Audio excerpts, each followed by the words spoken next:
이제 아까 읽기 전에 설명했듯이 마리아와 요셉, 이제 지금 요 장면에서 이제 요셉에게 천사가 나타나서 이제 아기 예수의 탄생에 대해서 이제 소식을 전하는 본문이라고 할 수 있습니다. 그래서 예전에 제가 얘기했던 것 같은데, 이제 제 개인적으로 이제 성경 인물 중에서 가장 아름답고 뛰어난 믿음을 가진 사람이 누구냐라고 할 때 제가 기억나죠? 마리아를 뽑는다고 했었어요. 마리아가 이 시점에서 몇 살 정도라고 했는지 기억나는 사람? 몇 살 정도였을까요?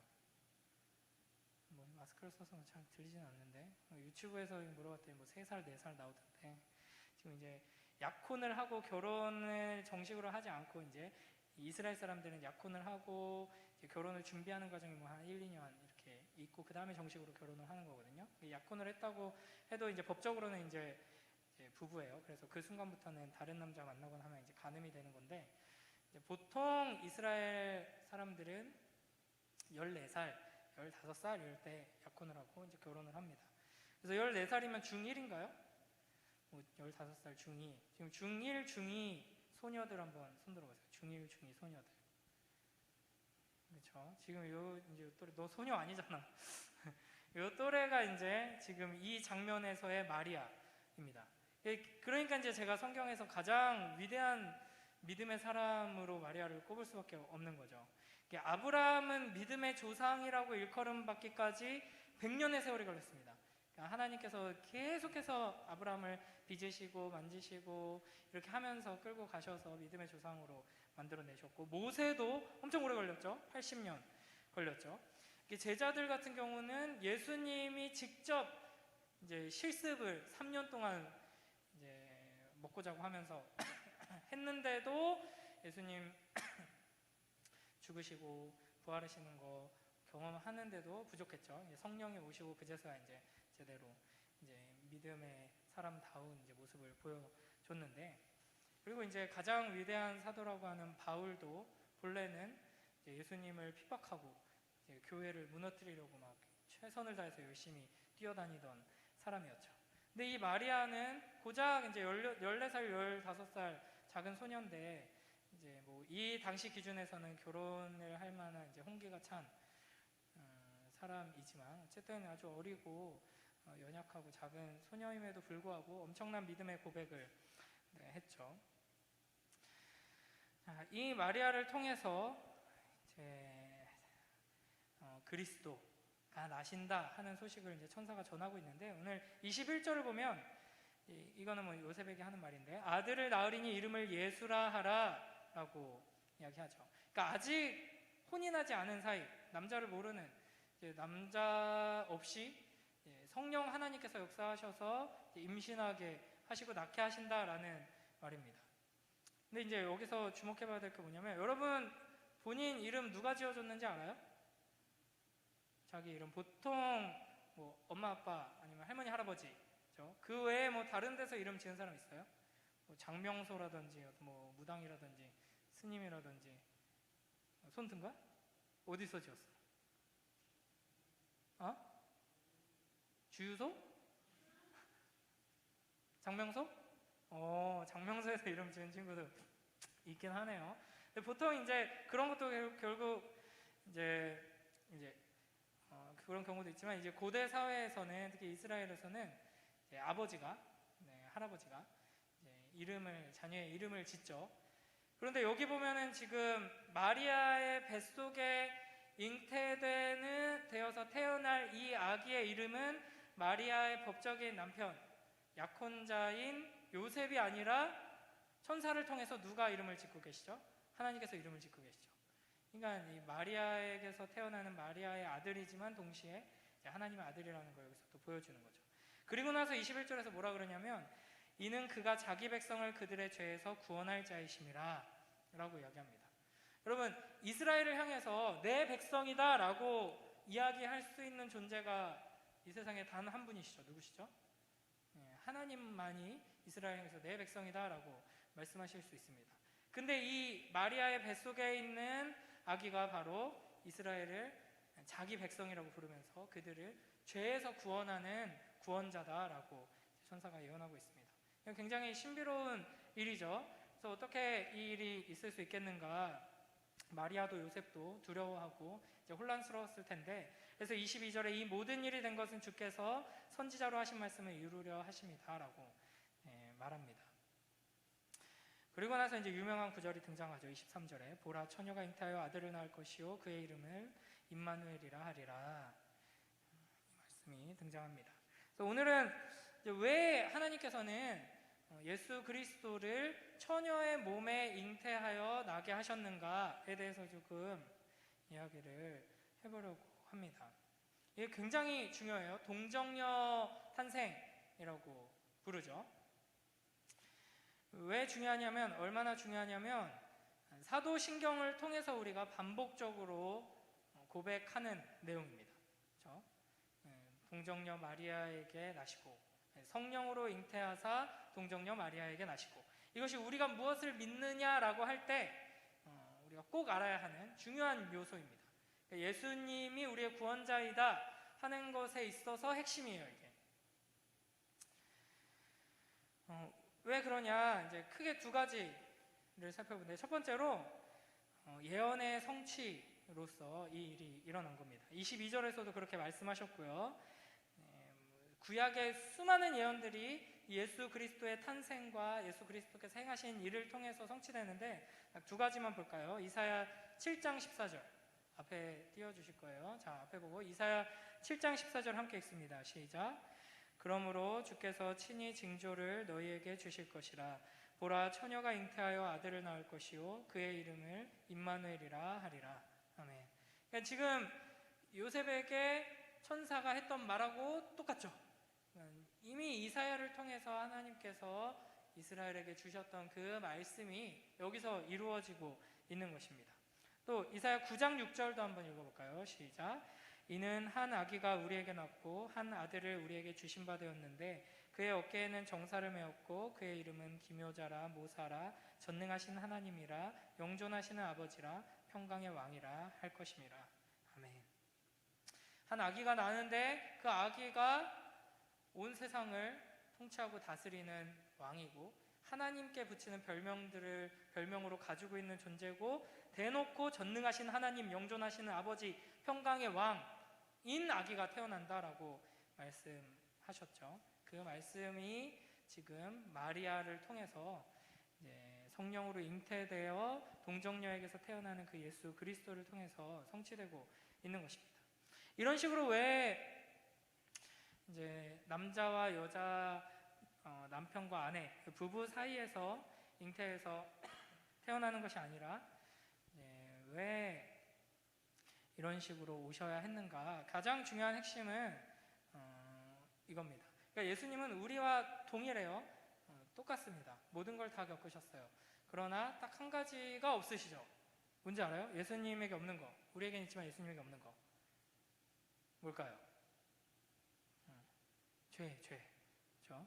그러니까 남자와 여자 사이에서 태어난 모든 인간은 죄 가운데 태어나게 됩니다. 그러나 예수 그리스도께서는 특별한 방식으로 여자의 몸에 뱃속에 잉태되어서 우리와 똑같은, 겉으로 보기에는 똑같은 방식으로 태어나셨지만 사람을 통해서 잉태된 게 아니라 성령을 통해서 잉태되었기 때문에 죄가 없으신 거죠.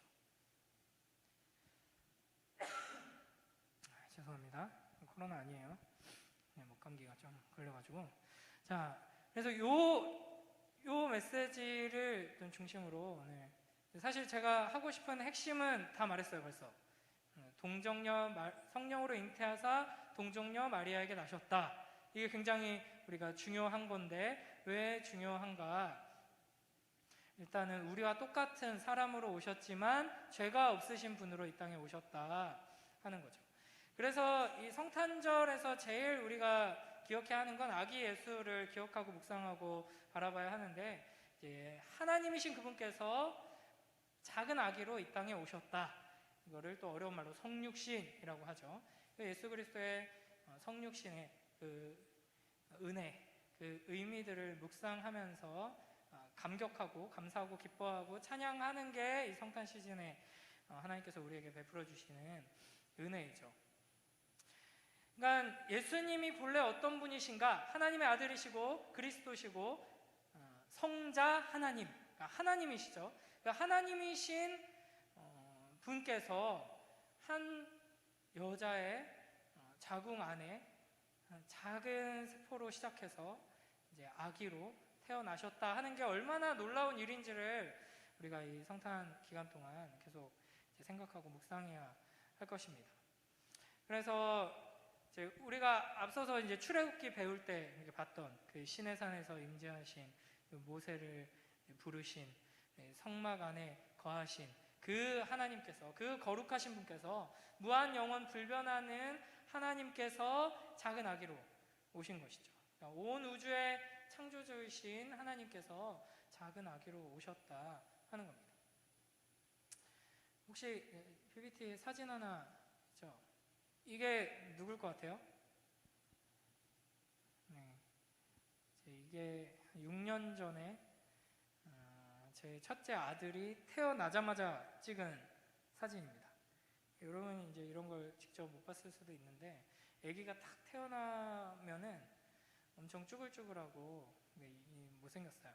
그리고 이제 엄마 그 자궁에서 나오면서 그 좁은 길을 통과해서 나오느라고 처음 한 몇 분 정도는 머리 코네드라고 하죠. 머리통이 이렇게 총알 모양으로 이렇게 뾰족해요. 저는 깜짝 놀랐어요. 그래서 머리카락은 좀 많고 이목구비가 좀 뚜렷한 편이긴 해도 워낙 쭈글쭈글하고 머리통이 이렇게 생겨가지고 외계인에 더 가까운 거예요. 사람보다는. 와, 이거 뭐지 했는데 좀 시간이 지나니까 이게 가라앉고 쭈글쭈글한 것도 금세 없어지고 하더라고요. 여러분, 온 우주의 창조주이신, 태초에 이 세상을 창조하실 때 하나님의 말씀으로서 그 창조의 주권자로 역사하셨던 그분께서 이런 아기로 오신 겁니다. 그러니까 온 우주 만물을 자기 말씀으로 다스리시고 통치하시고 움직이신 분께서, 전능하신 분께서 이 작은 아기로 오신 거예요. 이 작은 아기는 여러분 아무것도 할 수 있는 게 없습니다. 태어나자마자는 뭐 아무것도 못해요. 제대로 눈도 뜨지 못하고, 이 사진은 이제 얼마나 쬐끄만지를 좀 보여주기 위해서 제가 부끄러움을 무릅쓰고 집어넣어놨는데 진짜 쬐끄마죠. 생각보다 쬐끄매요. 우리 중에는 좀 이제 우람하게 처음부터 불효하면서 태어난 친구들도 있을 거예요. 근데 이제 저희 아들들은 뭐 저도 쬐끄맣고 저희 아내도 쬐끄맣고 해서 아기도 쬐끄맣게 나왔는데 2.7kg인가 뭐 이렇게 나왔었어요.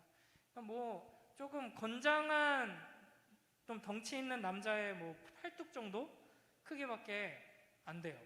그게 쬐끄맣죠. 그러니까 예수님께서 저런 아기로 오셨다는 겁니다. 그러니까 뭐 부처님에 대한 설화를 들어보면 뭐 태어나자마자 뭐라 그러다 정확하게 모르는데 뭐 동쪽으로 뭐 7걸음을 걸은 다음에 천상천하 유아독존 이렇게 외쳤다 뭐 이런 전설이 있잖아요. 그런 것처럼 특별한 어떤 존재로 이 땅에 오신 게 아니에요. 우리랑 완전히 똑같은 한 작은 아기로 오셨습니다.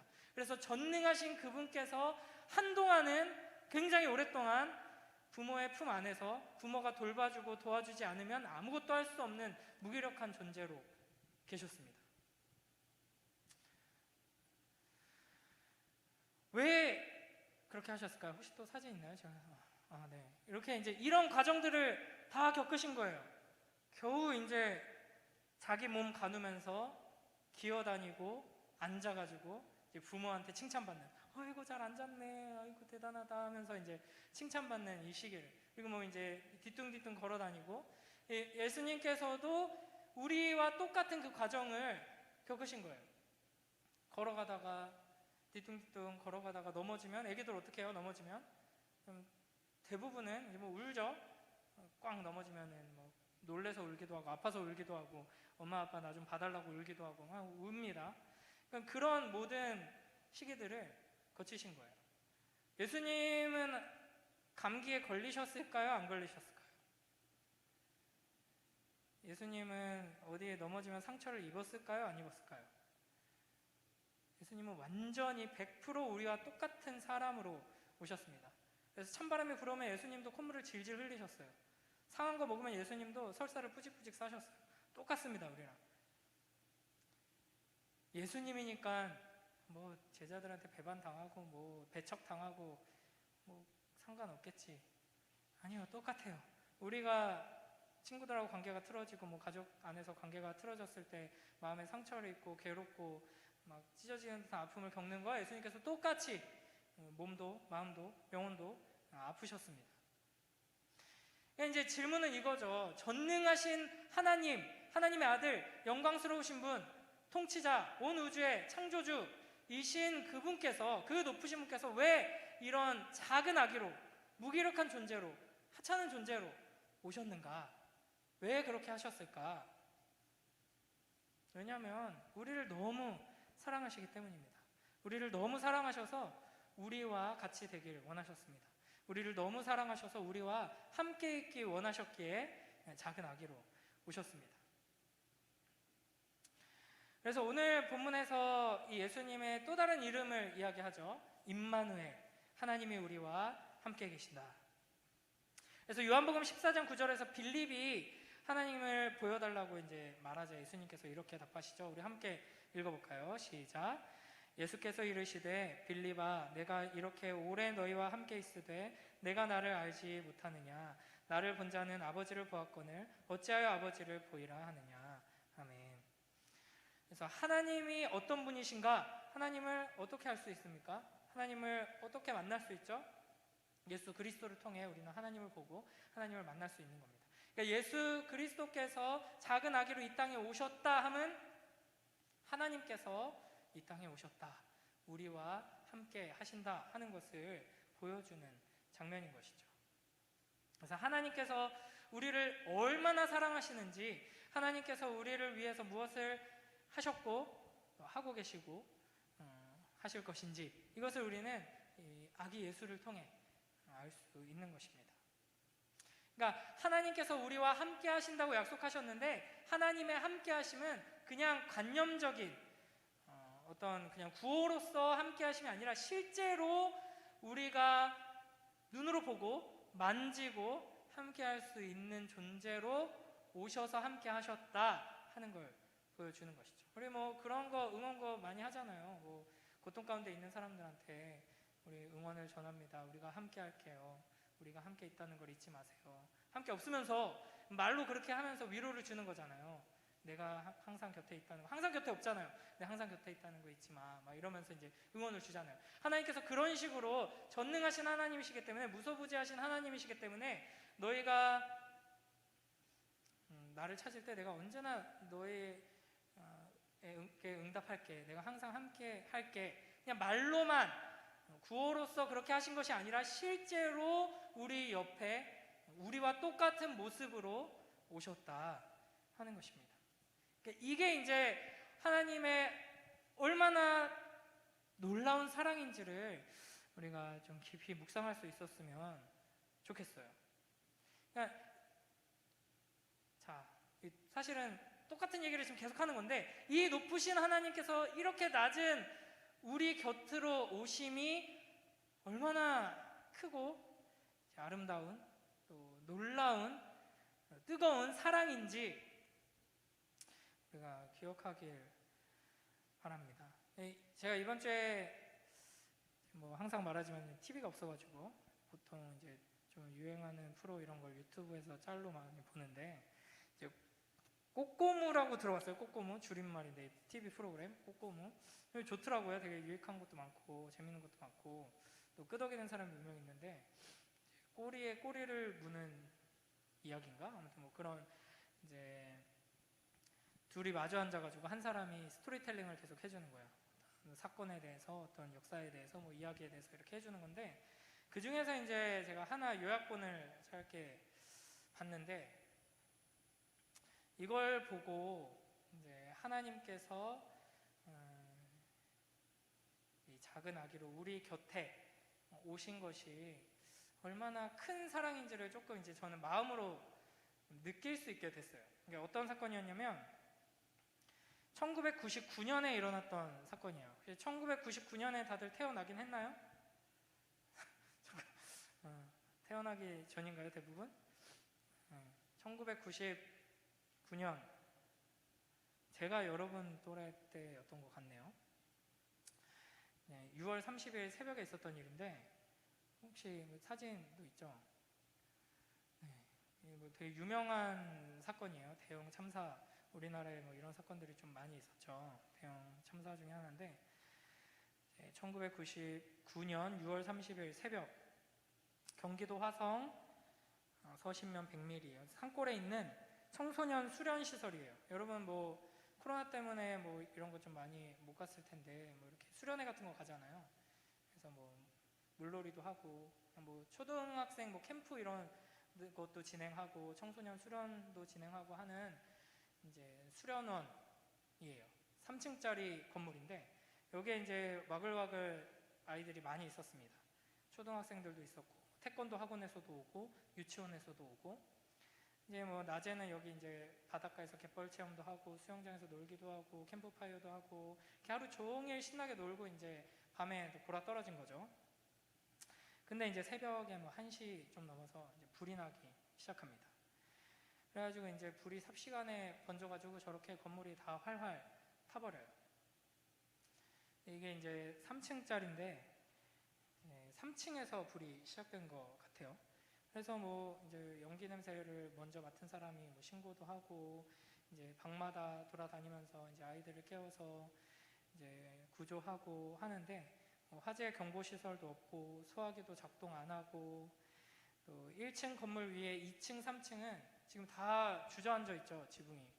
그러니까 1층만 제대로 된 건물이고 2층, 3층은 컨테이너 뭔지 알죠? 철로 된 거. 그거를 그냥 블럭처럼 쌓은 다음에 그 위에 대충 지붕 해놓고 인테리어 같은 거는 다 불에 아주 잘 타는 거 싸구려로 그냥 다 해놓은 거예요. 그러니까 이제 2층, 3층이 순식간에 타버리게 되죠. 그래서 이제 이 사고로 유치원생 19명이 죽고 교사 선생님하고 이제 강사분들 4명 해서 23명이 죽습니다. 그래서 아이들 구하려다가 초등학교 선생님 이제 그 앞에 거 사진 해주세요. 앞에 거 38살 김영재 선생님이 애들 이제 구하고 건져내고 다시 연기 속으로 들어가다가 이제 죽으셨고 이제 이 수련원에서 일하는 분들인 것 같은데 이제 레크레이션 강사 21살 서태용, 26살 최덕윤, 23살 박지현 이 강사들이 사망합니다. 그리고 이제 7살 아이들, 소망 유치원 아이들 301호에 있던 아이들이 그 한 방에 계속 앞에 거 사진 해주세요. 앞에 사진. 한 방에 있던 아이들이 다 죽거든요. 앞에 사진 해주세요. 그 다음 사진 해주세요. 요 방이에요. 요 방. 유치원 아이들이 있었던 방인데 아마도 요 방에서 불이 시작됐다고 보더라고요. 그러니까 뭐 그냥 보통 불 나면 제일 많이 죽는 게 연기해질 시켜서 죽는다고 해요. 화재 건물 안에서 화재 사고가 나면. 근데 이 방은 이제 열어봤더니 완전히 새까맣게 다 타 있었던 거죠. 그래서 아이들 7살 이제 소망유치원 7살 아이들이 한 군데 저 창문 앞에 옹기종기 다 모여서 겹겹이 쌓인 상태로 새까맣게 타가지고 다 죽었습니다. 그래서 이제 국가수에서도 이거 누군지 알아내려면 몇 달 넘게 걸린다 했는데 다행이라고 해야 되나? 조금 일찍 신원이 밝혀져서 장례를 치르고 했죠. 그러니까 이제 그 영상을 보면 영상 자료가 많은데 이제 이 장소를 부모들이 이 소망반 유치원 아이들의 학부모들이 가서 열어보는 장면이 나와요. 그러니까 이 열어보고 이렇게 새까맣게 탄 걸 보고 이제 무너지죠. 엄마 아빠들이. 계속 앞에 해주세요. 나중에 제가 말씀드리겠습니다. 그러면서 이제 너무 안타까웠던 게 이제 엄마 아빠들이 막 우는데 저기 들어가가지고 저 창문 밑에서 이것저것을 막 들어봐요. 근데 이제 불타서 남은 옷 조각들이 이제 막 발견되는 거예요. 그리고 그 옆에서 이만한 머리카락 뭉치가 발견됩니다. 그러니까 불타버린 시체를 다 가지고 꺼냈는데 머리카락 뭉치는 그대로 남아있었던 거예요. 막 이렇게 오열하면서 막 울죠. 이 이야기를 이제 보면서 또 비슷한 사건이 생각이 나더라고요. 그래서 그 다음 사진이 이제 세월호 사진인데 여러분은 요거는 그래도 좀 알죠? 오래 지난 사건이 아니어서 요 사건 때도 배가 천천히 가라앉는 거를 전 국민이 다 봤잖아요. 그리고 이제 나중에 이제 건져진 핸드폰 같은 데서 아이들이 기울어진 배 안에서 막 물이 차오르고 있는 배 안에서 친구들하고 이제 영상을 찍으면서 어떻게 되는 거냐, 두려움 반, 걱정 반 막 이렇게 찍었던 영상들도 많이 나오고 했단 말이에요. 근데 이 아이를 잃은 부모들의 이제 오열을 볼 때 너무 저는 이제 부모된 입장에서 굉장히 마음이 아프더라고요. 이 시랜드 화재 사고 그 현장에서 막 부모가 울면서 뭐라 그러냐면 우리 아가 얼마나 뜨거웠을까 이러면서 막 울어요. 이제 제가 이제 아빠 된 입장에서 생각을 해봤어요. 생각을 너무 힘들어가지고 마음이 힘들어서 안 하려고 했는데 계속 이제 생각이 나더라고요. 그래서 이제 좀 생각을 해봤는데 내가 만약에 그 상황이면 어떨까 상상이 안 된다 하면서 막 이렇게 혼자 막 생각을 했거든요. 근데 이제 뭐가 제일 괴로울까? 그 아이들을 어쨌든 뭐 구하고 싶겠죠. 어떻게든 구하고 싶을 텐데 그렇게 하지 못하잖아요. 그렇게 하지 못할 때 이제 뭐가 제일 괴롭고 슬펐을까? 이제 이 쬐끄만 아이들이 이 방 안에 선생님이 없었어요. 애들끼리 자고 있다가 저렇게 된 건데 시랜드 그 화재 사건 같은 경우에 그러니까 애들이 얼마나 무서웠겠어. 갑자기 불이 피어오르고 문은 닫혀 있고 그러니까 막 문에 뭐 손자국이고 막 손톱 자국이고 막 다 나 있고 했다 그러더라고요. 그러니까 부모가 이제 자기 아기가 거기서 이제 뜨겁게 불타서 죽는 거를 막 생각할 때 얼마나 힘들었겠어요. 근데 거기서 이제 드는 마음이 뭐냐면 내가 같이 있어줄 수 있었으면, 살리지는 못하더라도 우리 아기가 고통스럽게 불타고 있을 때 내가 같이 안아줄 수 있었으면, 그렇게라도 할 수 있었으면 얼마나 좋았을까, 뭐 이런 마음이 들더라고요. 근데 이제 세월호에서 자기 자녀를 잃은 부모님들도 그런 마음을 많이 고백하시더라고요. 뭐 내가 저 배를 들어 올릴 수도 없고 뭐 어떻게 뭐 이걸 막을 수도 없고 이미 지났지만 그냥 그 고통스럽게 두려움 속에서 죽어가는 순간에 나라도 옆에 있어서 괜찮다고 안아줄 수 있었으면 얼마나 좋았을까, 이런 얘기를 하는 게 또 생각이 나더라고요. 우리가 사사기를 쭉 살펴봤었죠. 너무나도 끔찍한 인간 세상의 현실, 우리의 죄악된 현실을 사사기에서 아주 적나라하게 그려서 보여줬습니다. 결국에는 마지막에 토막 살인 사건과 동족끼리 학살하는 전쟁으로 이야기가 끝났죠. 그러니까 여러분, 우리가 사는 이 세상이 말 그대로 그냥 지옥불 속이에요. 하나님이 보시기에는 우리는 지옥불 속에서 고통 가운데 죽어가고 있는 자녀들인 거죠. 그런 우리들을 향해서 하나님께서는 그냥 멀리서 너네 정신 똑바로 차리고 살아라, 이렇게 말씀하시는 분이 아니시고 고통 가운데 울부짖는 우리와 함께 하기 위해 우리와 똑같은 모습으로 우리와 함께 하시는 임마누엘의 하나님이신 겁니다. 그러니까 서로 죽고 죽이고 약자들을 착취하고 억압하는 이 잔인하고 끔찍한 세상, 죄악으로 가득한 이 어두운 세상에 전능하신 하나님께서, 빛이신 그분께서 우리를 사랑하셔서 우리와 함께 하시려고 우리를 위해 우리 곁에 오신 겁니다. 그러니까 이것만으로도 여러분 너무나도 놀라운 사랑, 큰 사랑이거든요. 하나님의 사랑이. 근데 이제 여기서 끝이 아니다 하는 거죠. 그러니까 그냥 이제 뭐 예전에도 몇 번 그런 거 얘기했는데, 이제 어떤 화재 현장에서 우리 아이들 못 나왔어요, 집에서 못 나왔어요, 그러니까 소방관들이 말리는데 아빠가 막 소방관들 막 뿌리치고 막 들어가가지고 막 건져오고 막 이런 장면들도 예전에 본 적이 있는데, 그것만으로도 너무 큰 사랑이죠. 내가 죽더라도 내가 함께 있고 싶다, 내가 어떻게든 건지기 위해서 저기 뛰어들겠다 하는 게 엄청난 사랑이죠. 우리가 그 사랑을 받았는데 예수님께서는 우리와 똑같은 작은 아기로 오셨지만 죄가 없는 분으로 오신 겁니다. 그러니까 우리를 건져주실 분으로 오신 거죠. 여러분 혹시 이 사람 누군지 알아요? 사진 하나 또 있죠. 이 사람 누군지 아는 사람? 옛날에 돌아가신 지 오래돼서 좀 모를 수도 있는데 옛날엔 굉장히 유명한 사람이었습니다. 전 세계에서 제일 유명한 사람 뭐 한 10손가락 안에 드는 분이에요. 테레사 수녀님인데 1997년에 돌아가셔가지고 이제 뭐 돌아가신 지 오래됐죠. 이제 이분은 이제 인도의 캘커타라는 지역에서 빈민들, 고아들, 또 가난한 자들, 병든 자들과 평생을 함께 하시며 사신 분이에요. 굉장히 위대한 분이죠. 하나님의 사랑으로, 예수 그리스도의 사랑으로 가난한 자들과 함께 하신 분이에요.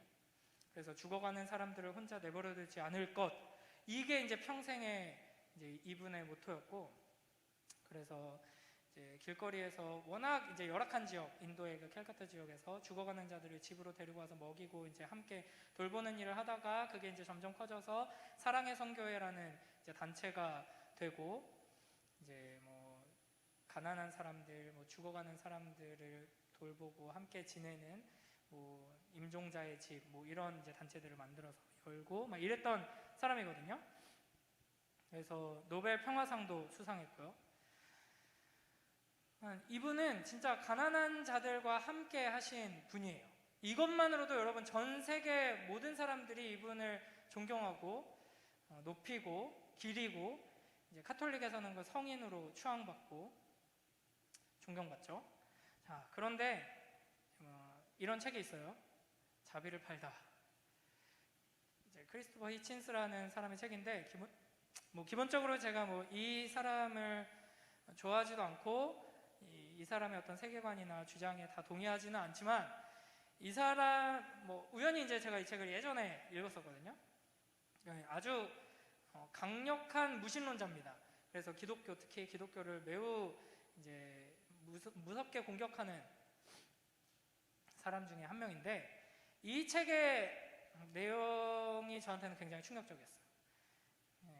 주요 핵심 내용이 뭐냐면, 마더 테레사는 자비를 이용해서 장사하는 사람일 뿐이다 라는 이야기예요. 그래서 이제 몇 가지 이제 팩트들을 이제 막 나열하면서 평가를 내리는데, 이제 사실은 전혀 틀린 얘기는 아니에요. 어떤 지점이 있냐면, 마더 테레사와 이제 같은 신앙을 가진 수녀님들, 신부님들, 그리고 카톨릭 신자들 뿐만 아니라 전 세계 많은 사람들이 이제 거기에 봉사하러 가고, 막 자기의 삶의 일부분을 떼어서 막 5년 동안 나는 직장 그만두고 막 3년 동안 저기서 봉사할래 하고 인도로, 전 세계 곳곳에서 인도로 찾아와서 같이 봉사하면서 가난한 자들, 병든 자들, 죽어가는 자들, 고아들과 함께 지내는 이 공동체 안에 들어옵니다.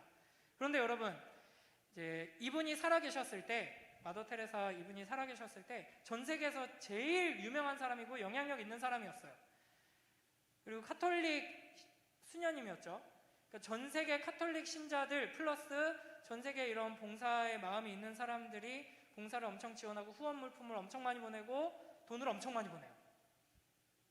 그런데 그런 걸 대부분 다 거절하거나 받아서 병원을 짓고 죽어가는 사람들 살리고 교육하고 하는 데 쓰지 않습니다. 그 돈을 어디에 쓸까요? 함께 지내는 데에 씁니다. 이게 무슨 말인지 알겠어요?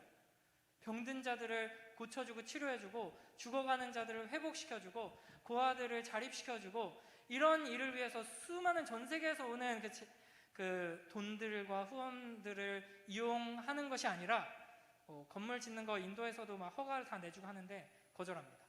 그냥 가난한 채로 같이 사는 게 목적인 거예요. 함께 하는 거. 이것만으로도 정말 큰 사랑이죠. 놀랍죠? 존경할 만하죠? 아름답죠? 하지만 딱 거기까지인 거예요. 이 사람들은 그거 자체에 의미를 두는 거예요. 내가 이 가난한 자들과 평생 함께 한다. 그런데 전 세계에서 돈이 막 들어오는데 이거 가지고 병원 세우고, 병원 세워가지고 고쳐주고, 또 고아들을 가르쳐가지고 의사로 만들고 막 이래서 막 회복되면은 가난한 자들이 아닌 게 되잖아요. 그러니까 그냥 가난한 채로 치료도 잘 안 해줍니다. 고통 가운데서 고통을 참으라 그러고, 고통을 함께 껴안고 살아가는 법을 가르칩니다. 내가 모든 건 내려놓고 이 낮은 데 와서 가난하게 고통스럽게 이렇게 살아가는 것처럼 여러분도 나와 함께 그렇게 주님 사랑 안에서 고통을 함께 서로 나누면서 위로하면서 살아갑시다. 이거거든요. 그러니까 여러분, 이 차이를 아시겠어요? 예수님께서 우리를 사랑하셔서 이 땅 가운데 내려오심, 이거 자체만으로도 존경받을 만하고 너무나도 아름다운 사랑입니다. 우리에게 크신 사랑을 베풀어 주신 거예요. 근데 거기서 끝난 게 아니에요. 나 너랑 함께 있으려고 왔어. 너 혼자 아프는 거 나 못 보겠어. 우리 제가 이제 영상 링크를 이제 좀 안 보내고 있는데, 요엘서 지금 묵상하고 있거든요. 요엘서에 보면은 하나님께서 이스라엘을 극진히 사랑하신다 표현해요. 이걸 이제 스가랴서인가 다른 데서는 똑같은 단어를 어떻게 번역하냐면 질투하시는 하나님으로 번역하거든요. 그러니까 하나님의 사랑은 우리를 그냥 내버려 두실 수 없는 사랑이에요. 막 불같이 타오르는 사랑이기 때문에 너 지금 거기서 울고 있는 거 나는 그냥 두고 볼 수 없다 라고 우리 옆에 우리와 똑같은 모습으로 오셔서 우리가 받는 고통을 다 받으시면서 같이 부둥켜 안고 울고 끝나는 사랑이 아니라는 거죠. 죄 없는 구원자로 이 땅에 오셔서 우리의 모든 고통, 우리의 모든 죄악을 홀로 감당하시고 우리를 이 죄와 비참에서 건져내시는 구원자로 그리스도께서 오셨다 하는 겁니다. 그래서 예수님께서는 임마누엘, 하나님께서 우리와 함께 하신다라는 별명을 가지시게 되는 것이죠. 그래서 여러분, 이 성탄의 시즌을 우리가 이제 6일 남았죠. 성탄절을 기다리면서 제가 한 가지 숙제를 드릴게요. 여러분, 이제 아기 예수를 계속 묵상하면서 또 이제 뭐 컬러링 묵상지 그것도 좀 활용하셔서 이제 묵상하실 때 여러분 집에 가셔가지고 엄마 아빠한테 아기 때 사진 찾아달라고 하세요. 여러분이 찾을 수 있으면 스스로 찾아도 좋고 가장 찾을 수 있는 가장 어린 시절 사진을 한번 찾아보세요. 아까 포대기에 쌓여있던 저의 첫째 아들 사진은 태어난 그날 찍은 사진이거든요. 여러분도 그런 사진들이 있을 거예요. 아주 작은 아기였던 여러분의 사진, 자료들을 한번 찾아보시고 아기 예수를 묵상합시다. 여러분, 그 무기력한 아무것도 할 수 없는 작은 아기와 같은 우리 아기 성우기를 위해서 아기 예수님께서 오신 거예요. 아기 다은이를 위해서 아기 예수님께서 오신 거예요. 그 똑같은 모습으로. 그래서 거기에 그냥 내버려두지 않으시고 구원하기 위해 우리를 구원하시는 왕으로 그리스도께서 오셨습니다.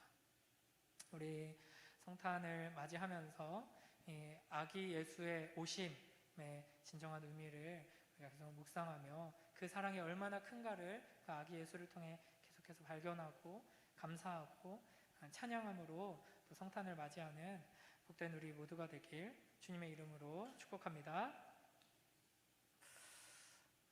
왜 이래? 아마추어 같이. 저 하고 싶은 말 많은데 이렇게 참았는데 이럴 거예요?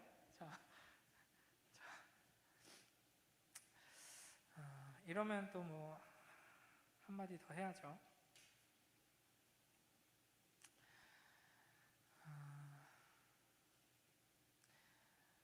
여러분, 우리는 진짜 한마디 더 합니다. 잘 들으세요. 우리는 일반적으로 한 남자와 한 여자가 결혼해서 아이를 낳는 게 자연스럽다고 생각하죠.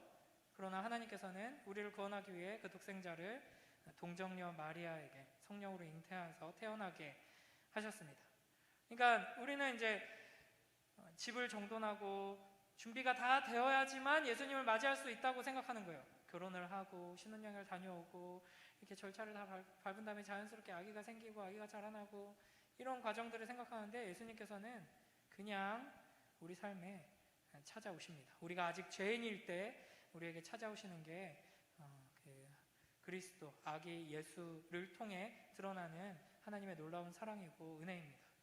우리가 아무런 자격을 갖추지 못했지만 하나님께서 우리를 너무 사랑하셔서 그 틈을 비집고 들어오시는 모습을 아기 예수를 통해 발견하고 그 놀라운 사랑과 은혜에 감사하는 날들로 우리 성탄절을 맞이하는 우리 모두가 되길 주님의 이름으로 축복합니다. 우리 반주 하나 해주시고요. 함께 기도하고 마치도록 하겠습니다. 그러면 이건 제가 이제 여러분 초등부 때 제가 성탄 설교할 때도 종종 했던 말인 것 같은데, 이제 세상의 원리로 이루어진 이제 캐롤이 있죠. 이제 산타클로스 커밍 투 타운인가? 그거 아닌가? 아무튼 울면 안 돼 하잖아요, 그렇죠? 산타는 울면 안 된다고 합니다. 우리가 울면 안 되고 착한 일을 많이 해야지 선물을 준다. 근데 예수님께서는 이미 울고 있는 우리를 위로해 주시며, 울어도 된다, 충분히 울어라, 이제 내가 네 눈물을 닦아줄 것이고 이제 더 이상 눈물을 흘리지 않게 내가 널 건져줄 것이다 라고 말씀하십니다.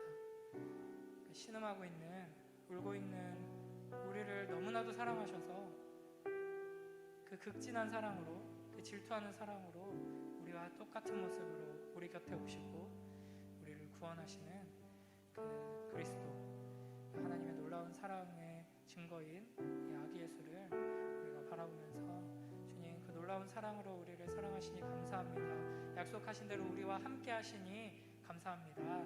그 주님을 바라보며 의지하며 살아갈 수 있도록 축복하여 주시옵소서. 눈물로 가득한 이 세상 속에서 주님과 동행하며 주님의 그 보호하심 안에서 살아갈 수 있도록 우리를 붙들어 주시옵소서. 시간 함께 기도하며 나아가도록 하겠습니다.